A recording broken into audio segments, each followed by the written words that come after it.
வணக்கம், நான் வசந்தி. கொஞ்சம் சமையல் கொஞ்சம் தகவல்ல எளிமையாக ஒரு புளியோதரை எப்படி செய்யறதுன்னு பார்க்கலாம். முதல்ல ஒரு கடாயை வச்சுப்போம். அதில் கொஞ்சம் எண்ணெய் சேர்த்துக்கலாம். எண்ணெய் நல்லெண்ணெயோ இல்லை கடலை எண்ணெய், சூரியகாந்தி எண்ணெய், எந்த எண்ணெயாக இருந்தாலும் பரவாயில்லை. எண்ணெய் கொஞ்சம் தாராளமாக இருந்தால் தான் இந்த கலவை சோறுகள் எல்லாம் ரொம்ப நல்லாயிருக்கும். எண்ணெய் காய்ந்த பிறகு கடுகு நம்ம சேர்த்துக்கிறோம். கடுகு பொரிஞ்ச பிறகு உளுந்து, கடலைப்பருப்பு, நிலக்கடலை நான் எடுத்திருக்கேன். உளுந்து கொஞ்சம் அதிகமாக எடுத்திருக்கேன், கடலைப்பருப்பு கொஞ்சமாக தான் எடுத்திருக்கேன், நிலக்கடலை ஓரளவு நல்லாவே எடுத்திருக்கேன். உங்களுக்கு தேவைன்னா பருப்புகளை இன்னுமே கூட கொஞ்சம் நீங்கள் அதிகம் சேர்த்துக்கலாம், இல்லை குறைச்சியும் சேர்த்துக்கலாம். பருப்புகள் இருந்தால் சாப்பிடும் பொழுது அங்கங்கே மொறுமொறுன்னு ரொம்ப நல்லாயிருக்கும்.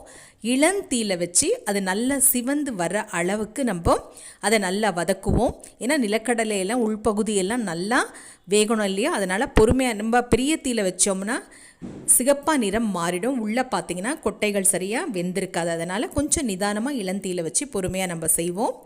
அது நல்லா சிவந்த பிறகு உலர்ந்த மிளகாய், நான் ஒரு 4 மிளகாய் நான் எடுத்திருக்கேன்.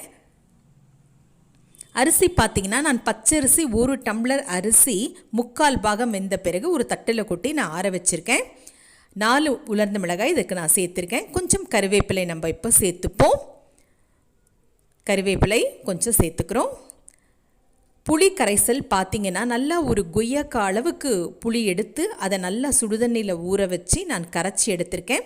கொஞ்சம் கெட்டியாகவே கரைச்சி எடுத்துக்கோங்க. ரொம்ப தண்ணியாக இருந்ததுன்னா ரொம்ப நேரம் தேவையில்லாமல் கொதிக்க வேண்டியது இருக்கும்.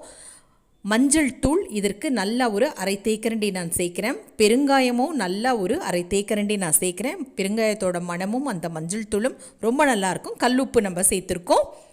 இப்போ இதை நம்ம மூடி போட்டு கொதிக்க விடுவோம். கொதித்து அந்த எண்ணெயெல்லாம் மேலே வந்த பிறகு நம்ம இதை அடுப்பு அணைச்சிடணும்.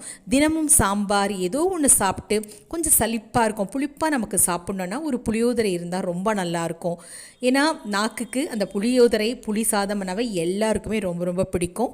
இந்த புளியோதரைக்கு ஒரு உருளைக்கிழங்கு வறுவல், கருணைக்கிழங்கு, ஒரு வடை, சிப்ஸ், அப்பளம் இந்த மாதிரி இருந்ததுன்னா சாப்பாடு நமக்கு உள்ளே இறங்குறதே தெரியாது. இப்போ நல்லா கொதித்து சுண்டிடுச்சு. அடுப்பை அணைச்சிருவோம். பச்சரிசி தான் எப்போவுமே நல்லாயிருக்கும் கலவை சோறுகளுக்கு. அந்த உருண்டைகளை எல்லாம் நல்லா உடச்சி எடுத்துருவோம். நல்லா ஆறின பிறகு நம்ம கலந்துரும். 3/4 பாகம் தான் வேகணும். இப்போது இந்த புளியோதரை அதையே நம்ம சேர்த்துப்போம்.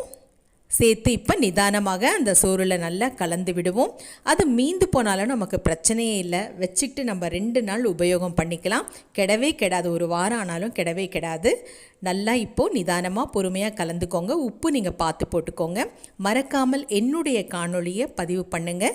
பக்கத்தில் இருக்க மணி மீது அழுத்துங்கள். நம்ம போன முறை நான் காட்டும் பொழுது உங்களுக்கு அந்த தூளெல்லாம் சேர்த்தேன், புளியோதரைக்கு வேணால் மசாலா தூளெல்லாம் சேர்த்தேன். இது அதெல்லாம் எதுவுமே இல்லாமல் ரொம்ப எளிமையாக சுலபமாக செய்யக்கூடிய ஒரு புளியோதரை. சாப்பிட்றதுக்கு ரொம்ப ருசியாக இருக்கும். கட்டாயமாக செஞ்சு சாப்பிடுங்க. ரொம்ப ரொம்ப நல்லா இருக்கும். நன்றி, வணக்கம். மீண்டும் சந்திப்போம்.